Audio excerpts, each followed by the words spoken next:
할렐루야. 우리 옆 사람하고 인사합시다. 참 잘 오셨습니다. 은혜 받읍시다. 인사하세요. 참 잘 오셨습니다. 은혜 받읍시다. 아멘. 이제 구정 명절이 며칠 남지 않았습니다. 명절 때문에 많은 사람들이 분주하게 움직이고 있습니다. 근데 가장 바쁜 것은 멀리 있는 아들, 딸들, 또 여러 가족들이 이렇게 이 가족을 만나기 위해서 고향 땅을 방문하는 것입니다. 여러분, 고향은 왠지 모르게 우리에게 평안함과 기쁨과 또한 희망을 줍니다. 그렇죠? 왠지 모르게 이 고향 땅에 오게 되면 마음이 편안한 것은 분명한 사실입니다. 그러나 고향을 방문할 때는 그렇게 기쁨으로, 감사함으로, 은혜로, 또 여러 가지 기대감으로 이 고향 땅을 방문했는데, 근데 종종 많은 사람들이 돌아갈 때는 아주 낙심해가지고 이 분노에 차서 또는 슬퍼하는 모습으로 이렇게 돌아가는 경우가 종종 있습니다. 여러분, 고향 땅에 와서 부모님과 형제와 친척과 친구들을 만나서 아주 이 며칠 동안 기쁨의 시간을 가질 텐데 왜 많은 사람들이 고향에 와서 도리어 더 상처를 입고 가는지 한번 깊이 생각해 봐야 될 것입니다. 이 세상에서 가장 편안한 존재가 누구냐면 가족입니다. 가족만큼 더 가까운 사람이 어디 있겠습니까? 편안한 사람이 어디에 있겠습니까? 가족만큼 더 친겨온 사람이 더 어디에 있겠습니까? 근데 가만히 보게 되면 가족만큼 우리의 마음을 아프게 하는 사람도 또 없습니다. 가족은 가까운데 가족을 만나서 얘기하다 보게 되면 또 가족들이 나에게 엄청난 상처를 주고 나를 떠날 때가 많이 있다는 것입니다. 우리에게 상처를 준 대상은 모르는 사람이 아니라 바로 나랑 가장 가깝다고 하는 내 가족들이 나에게 상처를 줄 때가 참 많이 있습니다. 가족에 대한 상처가 있는 사람은 또 다시 상처를 안고 돌아옵니다. 이에 아예 기쁜 마음으로 이렇게 고향집을 가는 것이 굉장히 두려운 것이 사실입니다. 여러분, 우리가 흔히 얘기하는 명절 증후군이라고 있지 않습니까? 명절만 되면 이 며느리들이 아주 여러 가지 고민 중에 빠지는 거 있지 않습니까? 괜히 머리가 아프고 우울증에 걸리고 우울증해지고 짜증이 나고 긴장이 되고 또 여러 가지 문제가 생기지 않습니까? 돈 문제 때문에, 또 시어머니 문제, 또 신우 문제, 또 동서, 또 노동하는 문제, 이런 문제들이 막 쌓여가지고 며느리들이 머리가 지끈지끈 아프다고 하지 않습니까? 근데 요즘은 반대로 돼가지고 며느리가 명절 증후군이 아니라 요새 며느리를 보아야 될 시어머니가 속이 상한 거예요.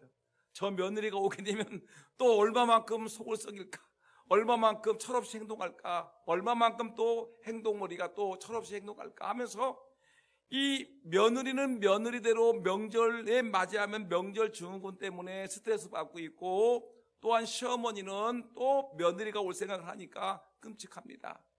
아주 이런 심각한 문제가 지금 이 명절을 맞이하고 있는 우리들에게 있는 것입니다. 여러분, 그런데 우리 그리스도인들은 이런 명절을 맞이해서 어떻게 이 명절을 예수 믿는 자답게 맞이할 것인가, 우리가 한번 성경을 통해서 한번 생각해 봐야 되는 것입니다. 오늘 이 시간에는 그리스도인들은 명절을 어떻게 맞이할 것인가, 어떻게 보내야 될 것인가에 대해서 간단하지만 여러분들과 함께 은혜를 나누려고 합니다. 여러분, 구정 명절은 어떻게 보내야 되냐면 이 명절을 전도할 기회로 여러분 만들어야 되는 것입니다. 여러분, 예수님이 오늘 1절 말씀 보니까 유대인의 명절이 되어 예수께서 예루살렘에 올라가시니라. 유대인의 명절이, 여러분 우리가 알다시피 유대인의 명절에는 유월절 명절이 있죠. 그 다음에 칠칠절 명절이 있고 또한 초막절 명절이 있습니다. 근데 이 오늘 본문의 말씀 보니까 유대인의 명절이 있어서 예수께서 예루살렘에 올라가셨다고 하는데, 이 명절은 칠칠절인지 아니면 수장절인지 아니면 유월절인지는 어느 명절인지는 알지 못하지만 예수님께서 명절이 되어서 예루살렘에 올라가셨다라고 얘기하고 있습니다. 우리나라 사람들은 명절이 되면 고향 땅으로 몰려들지만 각자 흩어져서 서울에 있는 사람들이 이렇게 지방으로 다 뿔뿔이 흩어지지만, 그러나 우리나라와 정반대로 유대인들은 명절이 되게 되면 하나님의 성전이 있는 예루살렘으로 사람들이 몰려드는 것입니다. 여러분, 근데 이 명절 때에 한번 생각해 보세요. 예수님께서 명절 때에 예루살렘으로 가셨다라고 얘기할 때 이 내용에 대해서 한번 깊이 생각해 보셔야 됩니다. 여러분, 예수님께서 저 갈릴리 바다 근처에서 주로 활동하시다가 명절이 되게 되면 예수님이 예루살렘에 오신단 말입니다. 근데 예루살렘에 오시는데, 여러분, 이 명절 때에, 여러분, 이 명절은 유대인의 큰 명절입니다. 온 백성들이 예루살렘으로 다 모여드는 것입니다. 큰 명절이에요. 근데 이때 여러분들은 예루살렘으로 사람들이 많이 모이는데, 그때 예수님께서 그들에게 나타나는 것입니다. 여기서 우리가 생각해 볼 건 뭐냐면, 예수님이 유대인의 명절에 되어서 예루살렘으로 예수님이 입성하시는 그 이유를 가만히 생각해 보게 되면, 성경은 뭐라냐면 예수님께서 명절에 갈 때 자기 계시를 위해서 가셨다고 얘기를 했습니다. 자기 계시라는 것은 자기를 뭐예요? 드러내기 위해서. 예수님이, 여러분, 예수님이 어떤 분이시죠? 한번 얘기해 보세요. 예수님이 어떤 분이십니까? 첫째, 예수님은 누구의 아들이죠? 하나님의 아들이시오. 하나님의 아들이라는 것을 이 예루살렘에 모여있는 유대인들에게, 하나님을 믿는 사람들에게 내가 너희들이 섬기고 있는 하나님이다, 하나님이라는 것을, 하나님의 아들이라는 것을 보여주기 위해서, 드러내기 위해서, 자기를 드러내기 위해서 자기 계시라고 얘기합니다. 그 다음에 예수님께서는 하나님이시기 때문에 그 말씀이 얼마나 기가 막힌 말씀하십니까? 은혜롭고 감동적이고 생명의 말씀, 어떤 제사장이나 어떤 서기관이나 율법사나 바리새인 누구보다, 어떤 교사보다 하나님의 말씀을 전할 때 꼭 그 말씀이 능력 있고 권세 있고 은혜로운 말씀이기 때문에 이 말씀을 전하면서 하나님 나라를 전파하는 것입니다. 자기를 드러내는 것입니다. 그리고 병든 자를 고치십니다. 그러면서 병든 자를 고치시면서 예수님께서 그들에게 뭐라는 겁니까? 이 내가 누구인가를 보여주는 것입니다. 하나님이라는 거예요. 구약 성경에서부터 예언되었던 메시아가 바로 나라는 것입니다. 나를 믿어야 된다는 것입니다. 여러분, 여기서 우리가 꼭 기억해야 될 것은 뭐냐면, 예수님이 유대인의 명절만 되게 되면 고향 갈릴리 바닷가에 계시다가, 가버나움 근처에 계시다가 예수님이 반드시 이렇게 명절을 세기 위해서 예루살렘을 올라오는데, 그 이유 중에 하나가 뭐냐면 자기를 계시한다. 쉽게 얘기하면 자기가 하나님의 아들이고 구약 성경에서 얘기했던 메시아라는 것을 보여주기 위해서, 즉 많은 사람들에게 복음을 전하기 위해서 예수님이 예루살렘에 올라가셨다는 것입니다. 여러분, 예수님, 우리의 구원자이신 예수님, 우리의 영원한 모델이 되시는 예수님, 우리가 날마다 예수님을 따라가려고 우리는 작정하고 예수님의 가르침과 예수님의 말씀에 우리는 늘 순종하면서 예수님이 어떻게 말했는지, 어떻게 행동했는지, 어떤 모습을 보였는지를 우리가 늘 기억하고 있는데, 그 예수님께서 명절만 되면 예루살렘에 올라가서 복음을, 자기가 하나님의 아들이고 자기를 믿어야지 구원받을 수 있다는 것을 전하는 전도자였다는 것입니다. 여러분, 이번 명절에 우리 가족들이, 우리 친구들이, 친척들이 여러분 차를 타고 몰려듭니다. 금산 땅에 몰려들든지 대전에 몰려든지 아니 어디에 몰려든지 간에 여러분 가족들이 몰려드는 곳이, 여러분 그곳이 어떤 곳이냐면, 예수님께서 예루살렘에 올라가셔서 그 많은 사람들에게 내가 하나님의 아들이라는 걸 보여주었듯이, 여러분 이번 명절에 여러분들의 자녀들과 여러분들의 이웃들과 여러분 친척들과 여러분들의 많은 사람들이 몰려드는 이 명절에 그냥 먹고 마시고 놀고 그냥 쉬는 것으로만 끝나지 마시고, 이번 명절에 여러분 예수 그리스도를 전도할 수 있는 선교적인 전도하는 그런 명절이 되기를 예수님의 이름으로 축원합니다.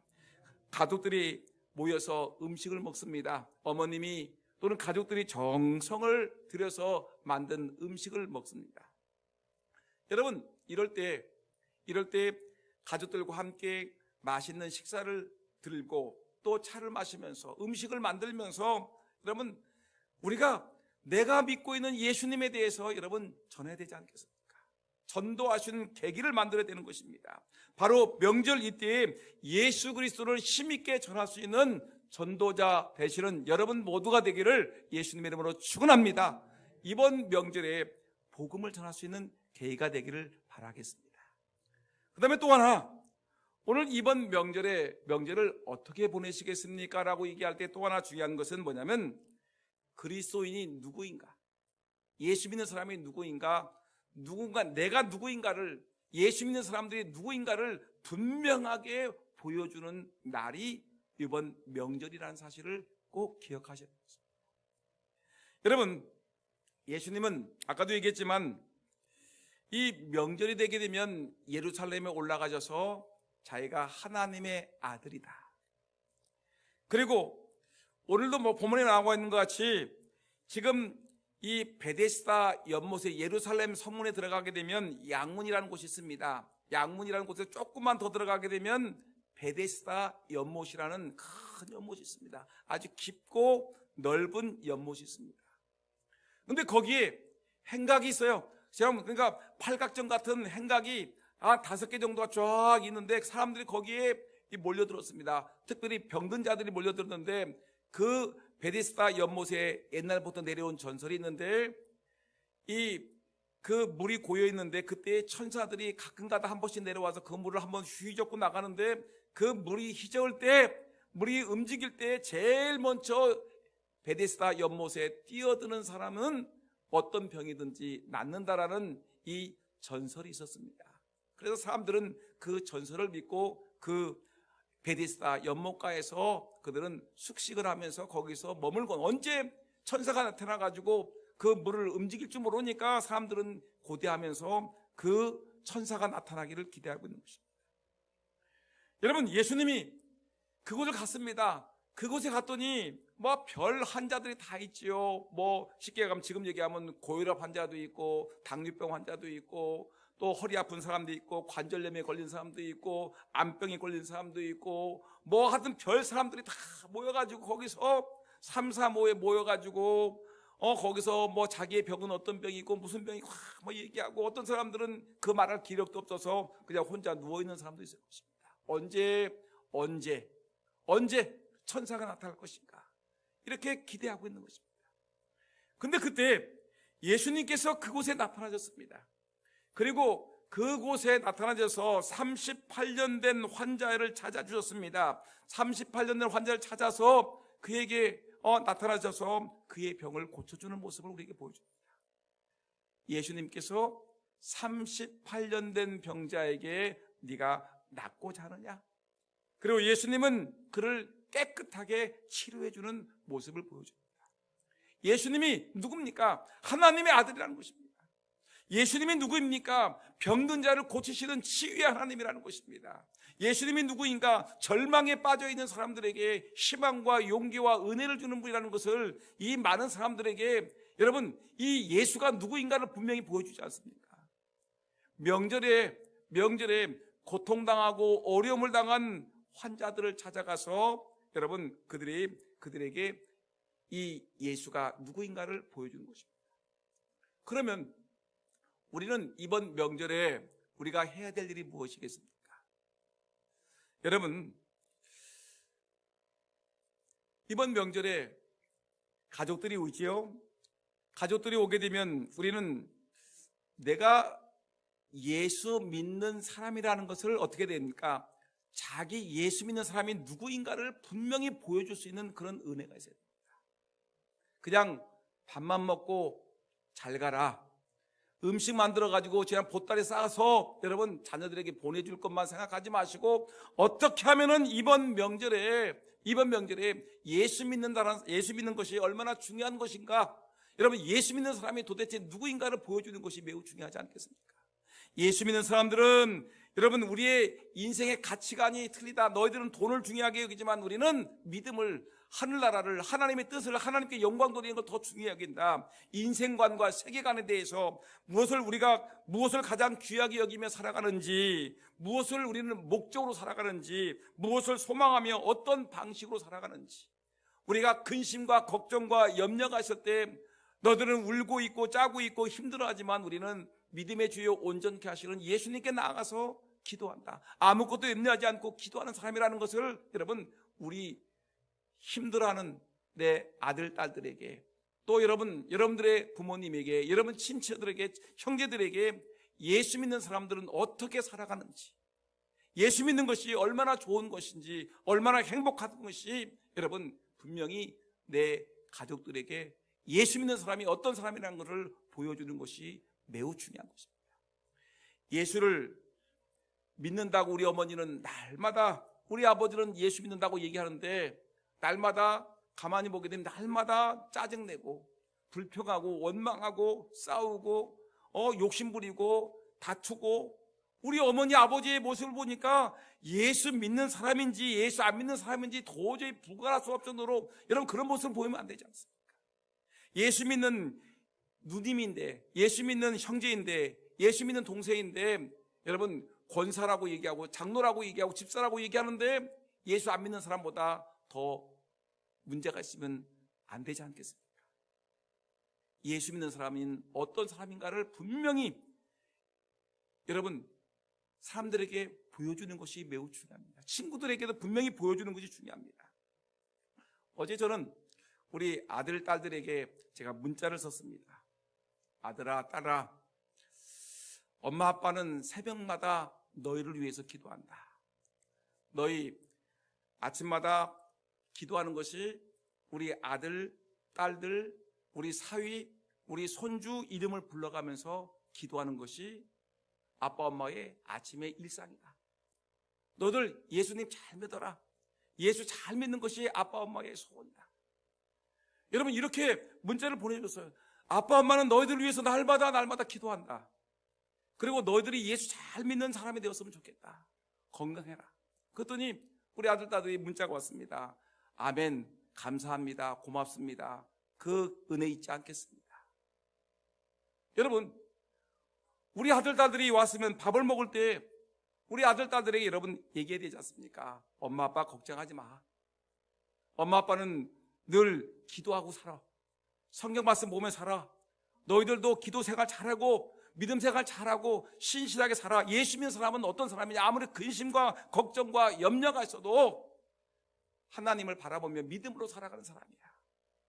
여러분, 우리 부모님들이 분명히, 우리 형제들, 내가 믿는 사람들이 분명히 내가 예수 믿는 사람이 도대체 어떤 사람인가를 분명히 보여줄 수 있는 그런 모습이 있어야 되지 않겠습니까?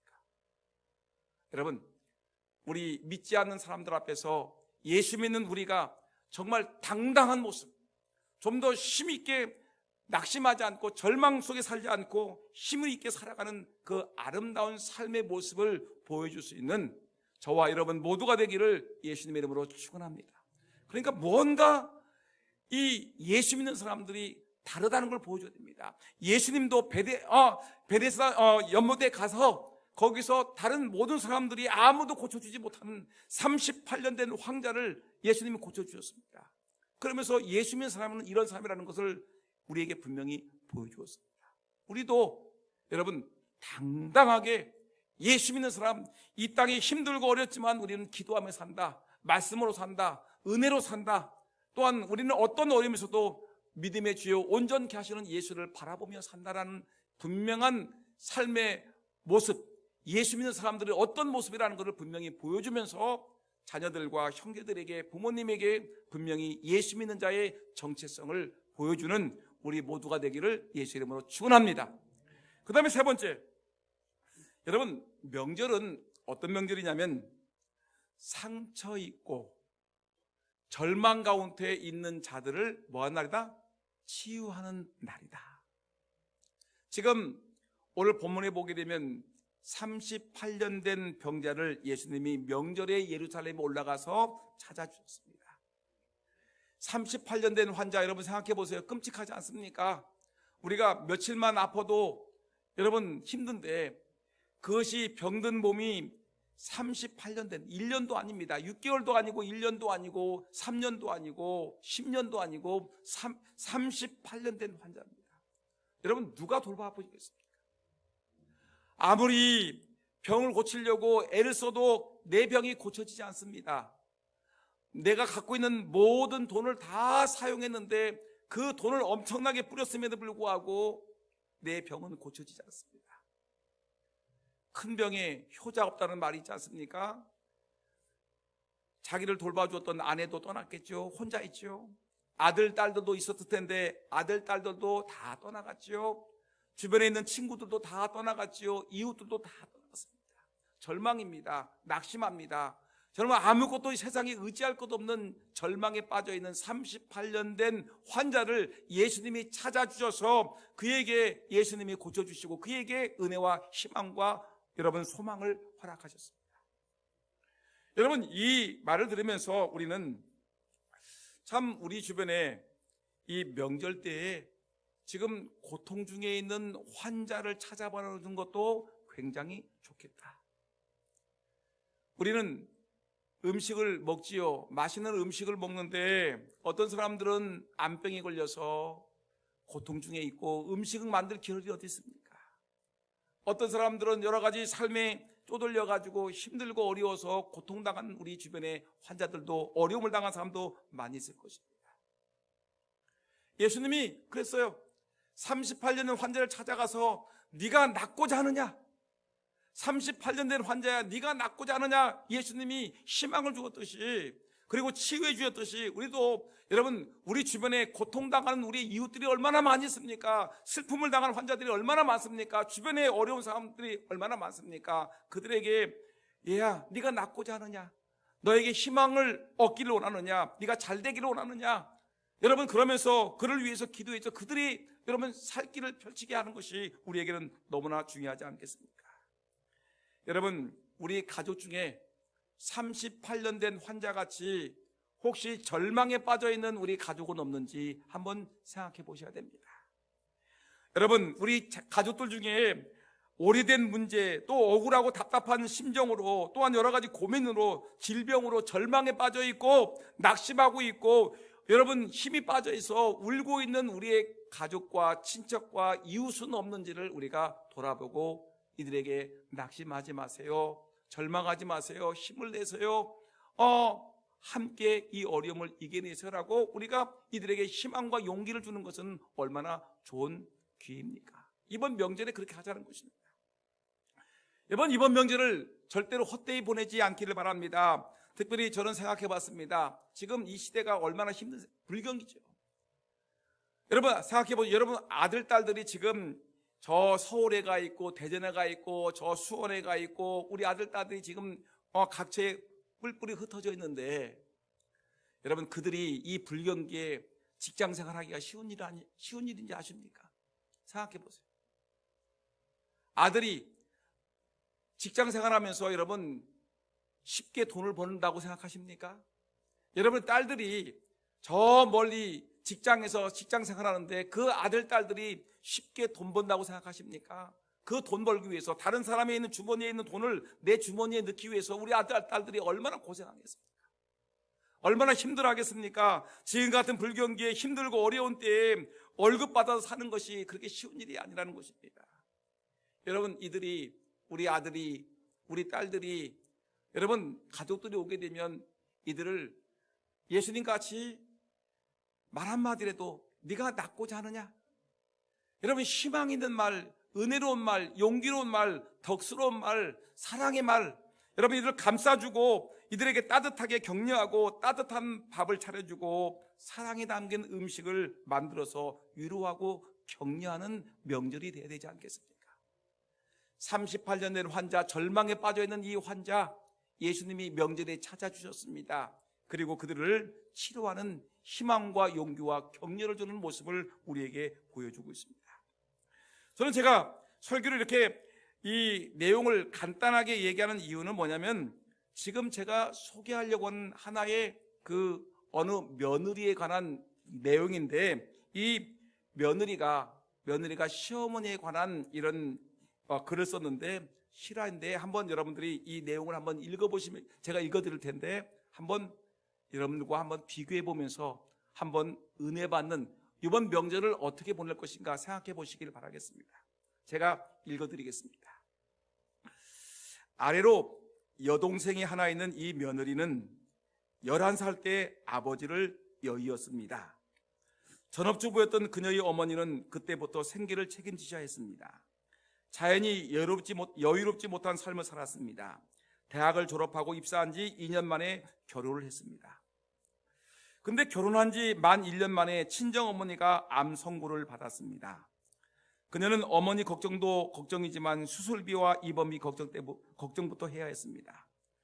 남편에게 얘기했더니 남편은 걱정하지 말라며 내일 돈을 융통해 볼 테니 오늘은 푹 자라고 말해 주었습니다. 다음 날 친정어머니를 입원시키려 친정에 갔지만 그 어머니는 선뜻 나서지를 못했습니다. 마무리 지어야 할 일이 몇 개 있으니 나흘 후에 입원하자고 했습니다. 집에 돌아오는 버스 안에서 하염없이 눈물을 흘렸습니다. 그때 그녀의 시어머니에게서 전화가 왔습니다. 지은아, 그 며느리 이름이 지은입니다. 지은아, 너 울어? 울지 말고 내일 3시간만 시간 내다오 라고 하는 것이었습니다. 다음날 그녀는 시어머니와의 약속 장소에 나갔습니다. 시어머니는 무작정 한의원으로 며느리를 데려갔습니다. 미리 전화 예약을 했는지 원장님은 간병하셔야 한다고요? 하고 물으며 맥을 짚어보고 몸에 좋은 약을 한 제 지어주었습니다. 시어머니는 또 며느리를 백화점에 데려가서 트레이닝복과 간편복 4벌을 사주었고 선식도 사주었습니다. 솔직히 속으로 좀 답답해하고 있던 며느리에게 시어머니는 집으로 돌아와서야 말하기 시작했습니다. 환자보다 간병하는 사람이 더 힘들어. 병원에만 있다고 아무렇게나 먹지 말고 아무렇게나 입고 있지 말아라. 그리고 봉투를 내미는 것이었습니다. 엄마 병원비 보태서라. 내가 시집 온 지 얼마나 됐다고 돈이 있겠니? 그리고 이건 죽을 때까지 너랑 나랑 비밀로 하자. 내 남편이 병원비 구해오면 그것도 보탰어. 내 아들이지만 남자들 유치하고 애 같은 구석이 있어서 부부싸움 할 때는 꼭 친정으로 돈 들어간 거 한 번씩은 얘기하게 되어 있어. 그러니까 우리 둘만 알자. 무슨 말인지 알겠죠? 며느리는 마다했지만 시어머니는 끝끝내 그 봉투를 손에 꼭 쥐어 주었습니다. 며느리는 자기도 모르게 무릎을 꿇고 시어머니에게 기대어 엉엉 울고 있었습니다. 2천만 원이었습니다. 친정어머니는 그 도움으로 수술을 받고 치료도 받았지만 이듬해 봄에 돌아가셨습니다. 병원에서 오늘이 고비라고 했을 때 남편에게 전화한 그녀는 갑자기 시어머니 생각이 나서 자기도 모르게 울면서 시어머니에게 전화를 드렸습니다. 시어머니는 늦은 시간임에도 불구하고 한 걸음의 남편보다 빨리 병원에 도착했습니다. 의식이 없는 친정어머니의 귀에 대고 그녀는 이렇게 말했습니다. 엄마, 우리 시어머니 오셨어요. 엄마, 작년에 엄마 수술비 어머님이 해주셨어. 엄마 얼굴 하루라도 더 볼 수 있으라고 수술했어. 그러나 어머니는 미동도 없었습니다. 그때 시어머니가 지갑에서 주섬주섬 무얼 꺼내서 친정어머니 손에 쥐어주었습니다.